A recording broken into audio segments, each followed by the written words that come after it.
Salutations à toutes et à tous, c'est toujours le frère Antoine Fadi, toujours avec le superbe, merveilleux code révélé de la Bible authentique, c'est-à-dire Kalata Dimsi. Eh oui, Kalata Dimsi, le livre mystérieux. On va aller page 617, comme avec les autres frères. La récompense du juste connu, on est dans le livre de Mutatedi par Monmon. Donc Monmon en tant que berger a écrit ce livre, Mutatedi, donc qui veut dire le berger, le guide. Et orientation à l'ouverture de la sagesse. Donc on est toujours dans ce désir de nous orienter vers cette ouverture-là d'une relation avec elle, la sagesse. La sagesse qui est en fait qui est réellement vitale en fait, qui est le socle même de, de toute notre connaissance en fait.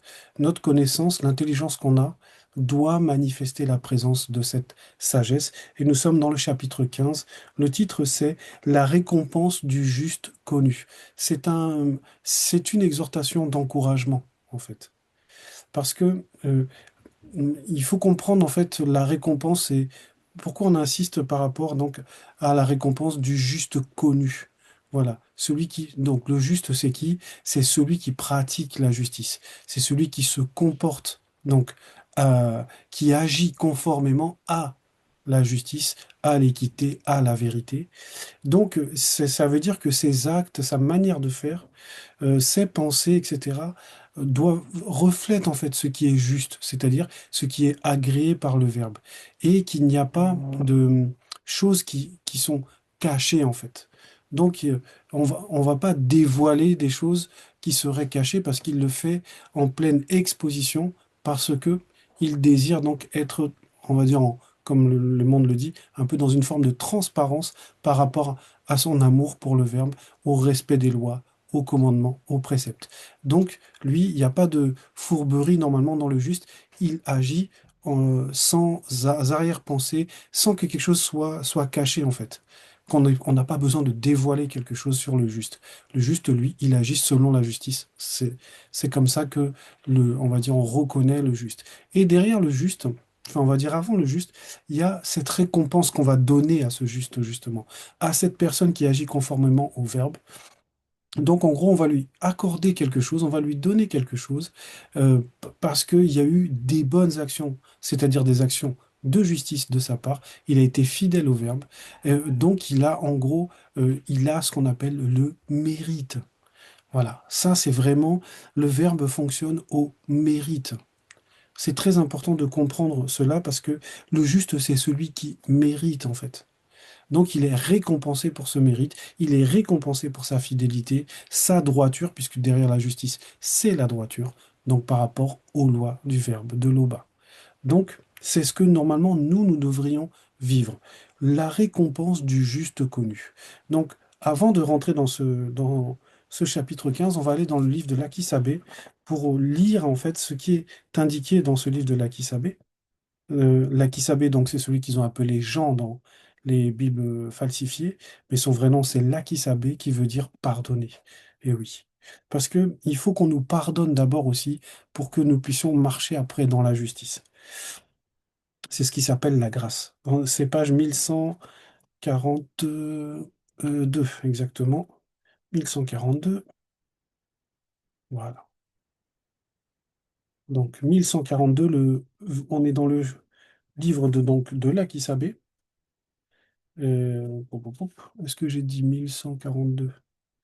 Non, c'est pas 1142, pardon. Voilà. Voilà. C'est 1172, pas 42, c'est 1172, la Kisabé. Et donc, on est dans son livre, on est au chapitre 45. Le titre, c'est Que personne ne vous séduise. Parce que, effectivement, le juste, lui, il va demeurer fidèle à la loi. On ne va pas le séduire facilement. Et il est dit ceci, petits enfants, dans ce verset 45, petits enfants, virgule, que personne ne vous séduise, point. Celui qui pratique la justice, selon le verbe, est juste, virgule, car TT est l'auteur avec des majuscules, à TT est l'auteur de tout ce qui est juste avec un J majuscule. Donc celui qui pratique la justice, c'est celui-là qui est juste. Donc qu'on ne nous raconte pas n'importe quoi, il faut marcher dans la droiture, marcher dans la justice avec le verbe de Loba, ça nous assure cette récompense, ça nous assure le salut, et nous sommes agréables au verbe, parce que nous sommes considérés comme justes. Donc, dans le premier verset de notre chapitre 15, page 617, donc dans le livre de Mutatedi par Monmon, il est dit ceci: celui connu qui craint l'aube de la crainte du respect qui lui est dû agit en conséquence, virgule. Voilà, c'est ce que je disais dès le départ, c'est-à-dire qu'il y a les bonnes actions, les actions de la droiture. Donc, c'est ce qui nous explique ici Monmon. Donc, quand tu as la crainte du respect qui est due à l'aube, en fait, tes actions vont refléter cette crainte du respect qui est dû à l'Oba. Ce désir de justice va se voir dans tes actes. Ça, c'est un premier niveau. Ensuite, virgule, celui qui est docteur de la loi atteindra l'initiation de l'entité de sagesse. Point.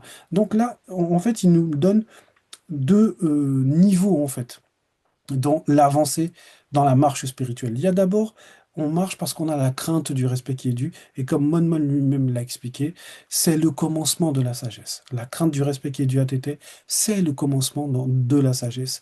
Voilà. Et ensuite, quand on commence à acquérir de la maîtrise dans cette crainte du respect qui est dû, on va dire, de la maîtrise dans ce que nous connaissons de nous-mêmes, ce que nous apprenons à connaître de nous-mêmes, le combat qu'on mène contre nous-mêmes, là, on peut acquérir une certaine forme de, on va dire, de légitimité, qui est de devenir ce qu'on appelle un docteur. Voilà. Celui connu qui est docteur de la loi atteindra l'initiation de l'entité de sagesse. Donc le docteur, donc il y a ceux qui mettent en pratique tous les jours, etc. Et il y a maintenant le docteur qui va représenter celui qui montre comment on met en pratique. Donc c'est un autre niveau de profondeur. Mais pour les deux, de toute façon, la finalité, c'est cette relation avec la sagesse.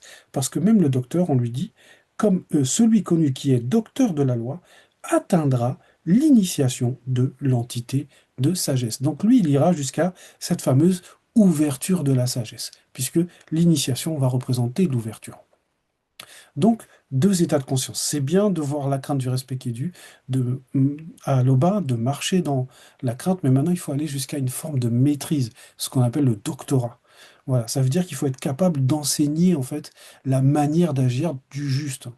Et ça, c'est ce qui nous permet de devenir, d'entrer dans l'initiation, comme il est dit ici, de l'entité de sagesse avec des majuscules, hein. Voilà. Verset 2. Le fruit de l'initiation de l'entité de sagesse viendra spirituellement à sa rencontre comme une mère, virgule, on va s'arrêter là d'abord.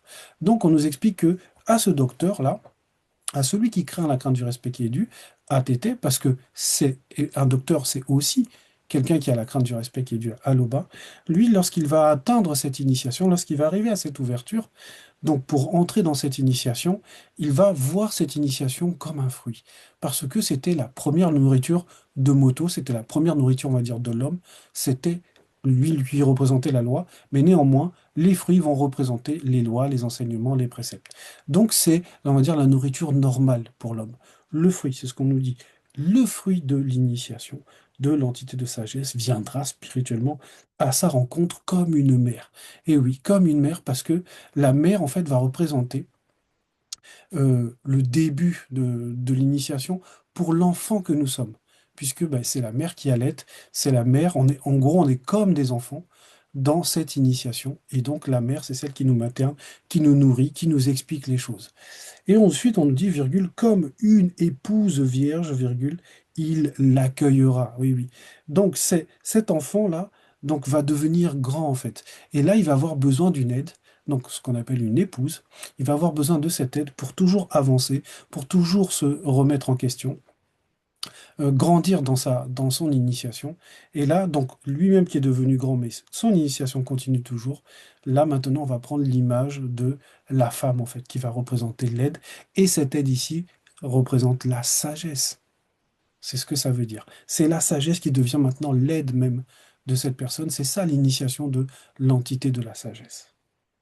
Verset 3. Mundima Mimbu, entre parenthèses, l'entité des saisons, le nourrira spirituellement de pain et d'intelligence, et de pain de l'intelligence, pardon, virgule, et l'abreuvera spirituellement d'eau. Point.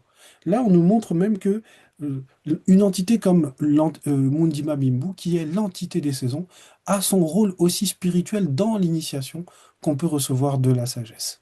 Et oui, c'est pas que l'entité des saisons, c'est une entité qui s'occupe que de mettre en place les saisons, de s'assurer que la terre produit du fruit, etc.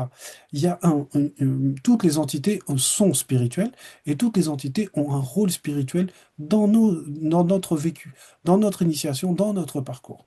Et là, on nous le montre. On dit Mabibou, entre parenthèses, l'entité des saisons, le nourrira spirituellement du pain de l'intelligence, avec un I majuscule, virgule, et l'abreuvera spirituellement d'eau. Point. Verset 4. Il s'appuiera spirituellement sur Moutatedi et il ne fléchira pas, virgule. Il s'attachera à lui, donc à Moutatedi, et ne sera pas confondu. Point. Donc, puisque cette personne va grandir, puisque on est dans Moutatedi, c'est-à-dire par Monmon, c'est-à-dire le berger. Donc, cette personne va grandir dans son initiation et Moutatedi va devenir son compagnon. Il va y avoir un lien, on va dire, ils vont s'attacher. Un peu comme même on l'a vu avec l'histoire de Pont-Guisset, par exemple, lorsqu'il a été à un moment donc chassé, voilà, en fait, il n'a pas perdu le lien avec Moutatedi. Voilà. Moutatedi est celui qui guide, qui initie et qui intronise aussi les initiés. Donc il y a le lien qui est fort. Donc il y a un attachement à l'entité. Il y a un attachement spirituel entre cet homme-là en initiation qui grandit et qui est guidé par l'entité. Donc il accepte d'avoir un guide en fait. Voilà. Et dans toutes les étapes qu'on a vues, il y a toujours eu un guide. La crainte du respect qui est due à Tété, c'est un guide. L'entité de sagesse, c'est un guide. L'entité des saisons va représenter aussi un guide. Et là, on nous dit, même carrément, c'est Moutatedi qui va, donc l'affermir, c'est Moutatedi qui va a- attacher cette personne, et cette personne va demeurer fidèle. Et c'est toujours de l'enseignement, de la sagesse, tout cela. Oui, on était au verset 4. Verset 5, il l'élèvera au-dessus de ses proches, virgule, au milieu de l'assemblée, et il lui ouvrira la bouche. Donc, cette personne qui grandit en initiation, qui augmente sa sagesse, qui est devenue docteur de la loi, va même, on va dire, enseigner, va être au service, puisque quand Moutatedi arrive et que Moutatedi te guide, t'initie, c'est pour que tu rentres pleinement au service du verbe de l'Oba. Et c'est ce qui se passe ici dans ce verset 5. Il l'élèvera au-dessus de ses proches, et oui. Parce que celui qui marche, qui est juste, qui marche dans la vérité, qui grandit en initiation, le Verbe va l'élever, en fait. Parce que, comme on avait vu tout à l'heure, au tout départ, c'est tout fonctionne au mérite, en fait. Tous les efforts que nous faisons sont considérés, ont une récompense. Voilà. Et c'est parce qu'il y a ce mérite, en fait. Et le Verbe fonctionne au mérite. Prenons l'exemple, par exemple, de Tando. Voilà, Tando qui est parmi le plus jeune de toute sa fratrie, et pourtant, même de toute l'armée, on va dire, de Tambouanébila, et pourtant, il est parti au combat, il a vaincu celui qu'on appelle Etum, donc qu'ils ont appelé Goliath.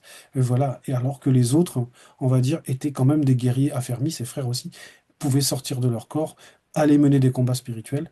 Mais lui qui vient, que Moutatedi, toujours, le prend l'impose au milieu de la scène spirituelle et qu'il mène le combat, qu'il remporte la victoire, montre cette scène en fait, explique ce verset-là, 5.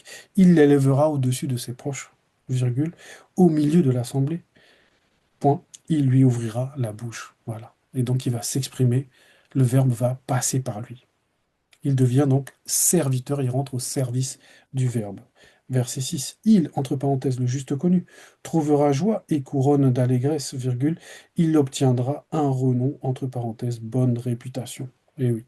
Donc, tout ça participe à ce que cette personne, son aura grandisse en fait.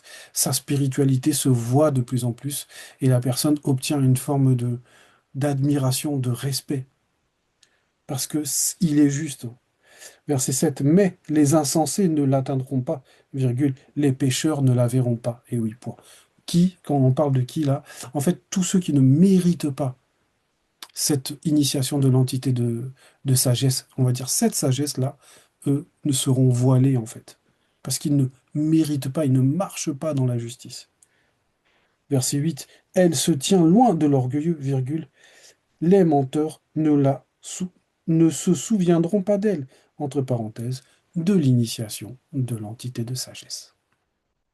Verset 9. La louange est malvenue dans la bouche du pécheur parce qu'elle n'est pas inspirée par le verbe de Loba. Et oui. Donc ici, on nous montre encore l'importance de la louange. Et oui.